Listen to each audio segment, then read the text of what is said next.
सल्लल्लाहु अलैहि वसल्लम फरमाते हैं कि मेरा एक और जगह पर गुज़र हुआ जब मैं मेराज पर था।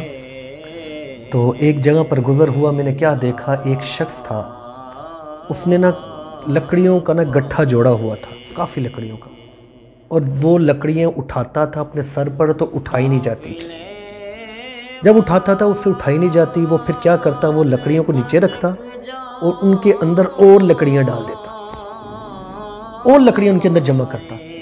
फिर वो जमा करके उसको बांध कर फिर सर पर उठाने लगता ना, तो उससे उठाई ना जाती। हालांकि उसे चाहिए वो कम करता, लेकिन वो उसमें और डाल देता।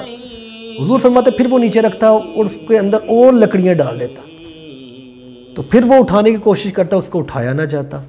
तो मैंने जिब्राईल अलैहिस्सलाम से पूछा, जिब्रील ये क्या मामला है? अर्ज़ की, या रसूल अल्लाह, ये आपके उन उम्मतियों का हवाला दिया जा रहा है कि जो लोगों की अमानतें ले लेते हैं और वो अमानतें वापस नहीं कर सकते, उनको वापस करने की बजाय दूसरों से और ले लेते हैं, या किसी से कोई पैसे ले लेते हैं, कोई चीज़ ले लेते हैं, उसको वापस नहीं करते, फिर दूसरों से और ले लेते हैं। ये उन पर बोझ है क़यामत तक, कि उन पर ये बोझ बना रहेगा। कभी ऐसा ना करो कि किसी की अमानत लो, उस पर ख़यानत कर लो, या किसी ने तुम्हें कर्ज दे दिया है तुम उसको खा जाओ, या उसके माल को ख़त्म कर लो, खा लो।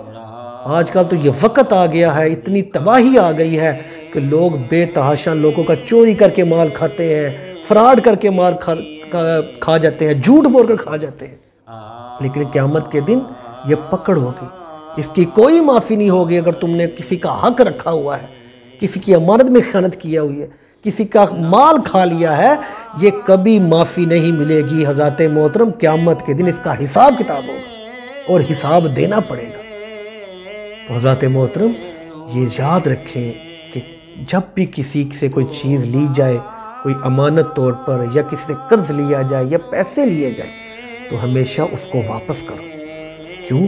कि अगर हम ये हक़ूक़ुल इबाद पूरे करेंगे तो अल्लाह तबारक व तआला हम पर करम फरमाए।